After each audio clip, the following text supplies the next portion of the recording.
Hello everyone. Today we're going to talk about zero-knowledge protocols. This is one of the most intriguing and fascinating topics in cryptography for multiple reasons. On the one hand, its philosophy made precise the notion of knowledge and of lack of knowledge being somehow formalized in a mathematical and computational way. On the other hand, there's so much interesting mathematics in the protocols themselves. And finally, this is seeing quite a lot of exciting new applications like in cryptocurrencies and many other places. This area was created by Goldwasser, Micali, and Rakoff in this paper called The Knowledge Complexity of Interactive Proof Systems.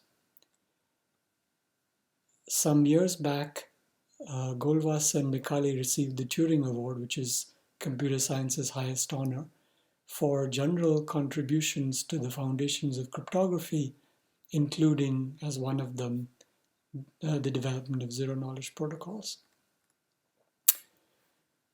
The setup is two parties who are exchanging messages.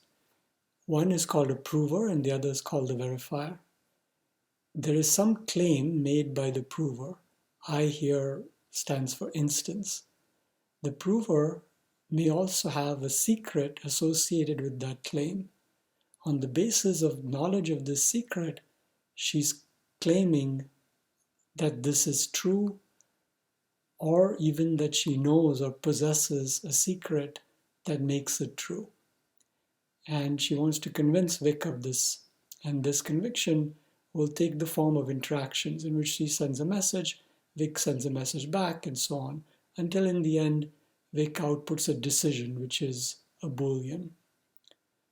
The purposes of the protocol are twofold. First, that the prover should convince the verifier that the claim is actually true, and possibly that she knows the underlying secret or witness. The zero-knowledge aspect is that nothing beyond that should be revealed. So nothing about why the claim is true or what exactly is the secret that makes it true. Here's a few examples of that, of domains where you might be interested in something like this. Some more mathematical, some more esoteric.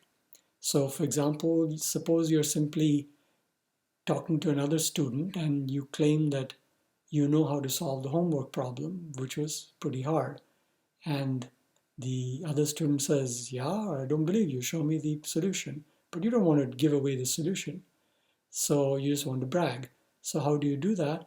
Well, you can give a zero-knowledge proof that you have this solution. In a more applied context, we often authenticate ourselves to websites by flowing our passwords to them in the clear over TLS. You could also imagine that you simply prove in zero knowledge that you have a valid password. The advantage over the normal solution is that even the server doesn't actually need to know or ever acquire your password. People have discussed how if you find the proof for a long-standing mathematical conjecture, like P is not equal to NP, you want to claim a prize. The Clay Institute is a institute that's named a number of what are called Millennium Prize problems, and they've given an allocation of $1 million to whoever solves any of them. So if you have such a proof and you want to make the claim, you may be worried that someone will copy your proof and claim that it's theirs, so you don't want to publish the proof very publicly. So instead, maybe you approach the Clay Institute with a zero-knowledge proof that you have this mathematical proof. We're going to start illustrating how you might do this with a kind of a story-based example, a non-technical one, which builds on the story of the classic Arabian Nights tale of Alibaba. Now, it turns out that this is used in a bunch of places to explain zero knowledge, but I didn't always find it to make a lot of sense. And Joseph Yeager, who was a TA for this class a few years ago, helped out with that. And so I'm going to use his variant or version of the protocol, which I think is more meaningful. So as per the story, remember that it's about there being some kind of portal with a door, and there are some magic words that allow you to open the door. If you speak these words, the portal opens. And the way we're going to look at it is that the portal is two-sided. You can go from either A to B through it or from B to A. And the magic words corresponding to those two directions are different. So there's a certain secret you speak to go from A to B and possibly a different one to go from B to A. Now Peggy has one of these secrets, and what she's going to do is prove to Vic that she has one of them, but Vic is not supposed to learn which one. Or putting it another way, Peggy is going to either prove she has the ability to go from A to B or the ability to go from B to A. But at the end of this, all Vic knows is she can go across the portal, and he won't know in which of the two directions she's actually capable of going. So how does it start? Well, here's the sort of physical setup. This red bar represents the portal, and A is this side of it and B is this side of it. This represents some kind of wall, and you can't see through that wall. So what Peggy starts by doing depends on which of the two secrets she knows. Let's suppose that she knows how to go from A to B. So then she's the first person to enter the cave, and she goes and just positions herself here next to the A part. Now notice that given this wall, no one can actually see Peggy if they're sitting over here. Now that Peggy is in position, she tells Vic to enter the cave, and only now does he come in, and he sits at this point. He can't see Peggy. What's he going to do? He's going to give her an instruction. He's going to say, please appear at location C, where C is either A or B. He picks that at random, which of the two it is. Now, Peggy responds by obeying this command. What she does, though, depends on which command Vic issues. Let's say that he says appear at point A. This is very easy. She just walks right out of here. And Vic, of course, knows what's A and what's B, and he just sees her appear here and says, okay, you did it, you came out of point A. What if Vic had said appear at point B? Now, in general, it would be kind of hard to do because you have to get across this portal, which is very difficult in general. But Peggy happens to know the magic words for A to B. So if she's asked to come out at B, she whispers those magic words, and that allows her to get through and come out here. So again, Vic says, well, great, you managed to appear at the end I asked you to. Okay, so far, what have we got? We've just got that Vic issues a question and Peggy answers it 100% of the time correctly. We start seeing a little bit more about what's going on when we consider the other case. What if Peggy knows how to go from B to A rather than from A to B? And what we're looking at is, how does that change what Vic sees? Well, if that's the secret that Peggy has, what she's prescribed to do at the start is to position herself at B. At this point, Vic hasn't even entered the cave, and she's sitting over here. That's different from what she would have done had she known the other password.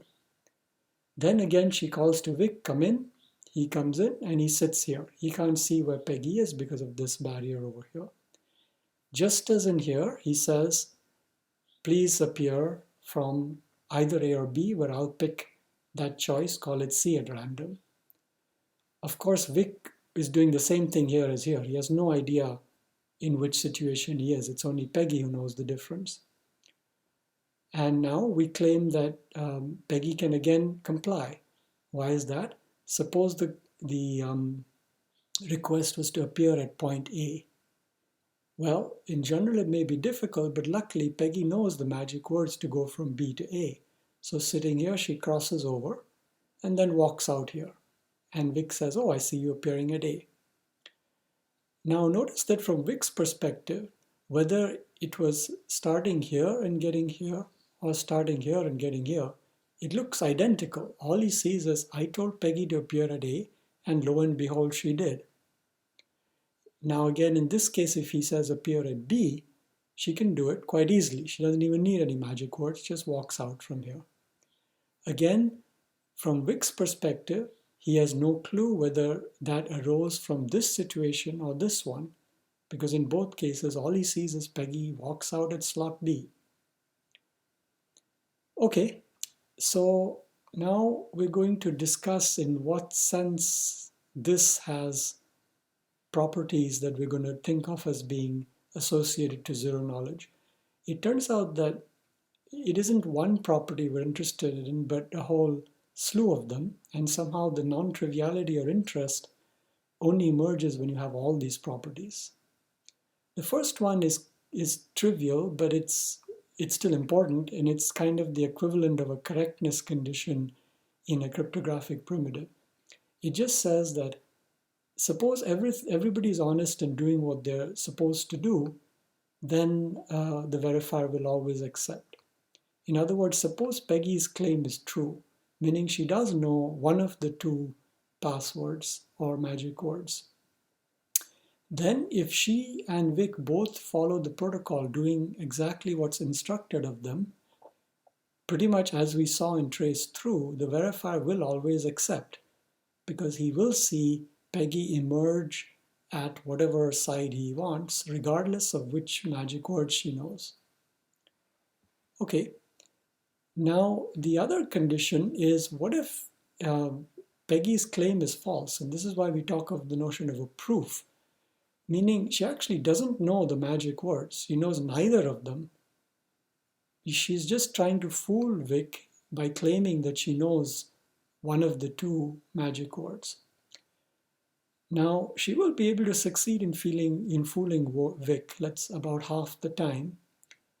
But the fact is, what the protocol ensures is no matter what, no matter how she tries to behave, as long as Vic does the steps he's supposed to do, Peggy can't win with probably more than a half.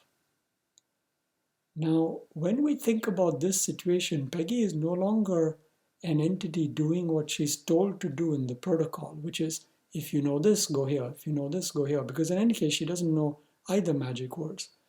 Where she goes is entirely up to her. We don't know anything about it, and we think of her as an adversary. She starts at whatever position she wants.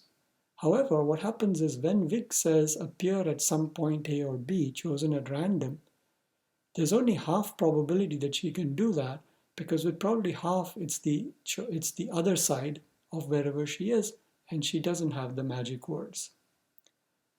Now, you may think that fooling Vic half the time is too large. That's true, but then we can just repeat the protocol to get it down. And finally, the knowledge aspect. Why is this zero knowledge? Well, because assume again now that Peggy is honest and her claim is true, meaning she does know one of the two passwords. What we're wondering is, does Vic figure out which of the two Peggy knows? Does he learn whether she can go from A to B or from B to A? And the answer is not. Why? Because look at what he sees. All he sees is that if I ask Peggy to appear at A, she does, and if I ask Peggy to appear at B, she does. He has no clue from which end she's starting. All right. So one of the summaries from this is that there are these three properties that we'll be wanting to look at, and we will look at those many times for many different protocols, and all of them have kind of different setups. The protocol is a bunch of steps we're telling parties to follow.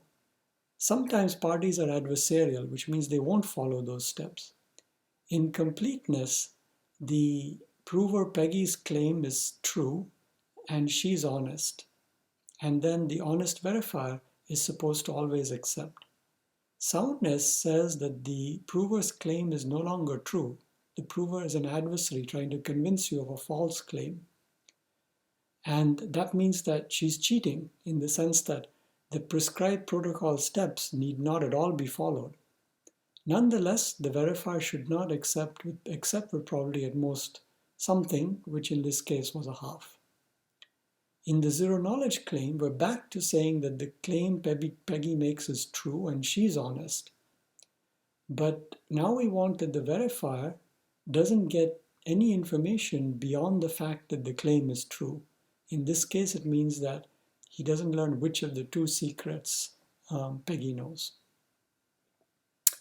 Okay, so that was a very sort of intuitive description, and it's appealing in some ways. You can get some idea from it of what's going on. But at least I personally also find that if I poke at it more, parts of it don't make a lot of sense. And for that to change, we need to look at things more mathematically. We need to actually have precise definitions. And then based on that, we can assess particular protocols. And beyond a means to assess protocols, definitions are kind of intriguing in their own right. Because think about what one is trying to do. One is trying to say, how do you mathematically capture the idea of knowledge? How do you measure how much knowledge one party, Vic, has learned by interacting with the other? How do we talk of that knowledge being zero and things like that? So there's some interesting things to get into. Now, it turns out that there's many such sort of little examples that are fun to look at. So for example, here's another one, which is a Halloween problem. So it talks about zero knowledge protocol in general, and then it says, look at Alice and Bob, who got some chocolate bars for Halloween, and they would like to know if they received the same amount of candy without disclosing their number of chocolates because they don't want to share. Okay, and then it goes through a protocol. So there's some limitations and interesting discussion, but it's fairly similar to what we saw and quite interesting.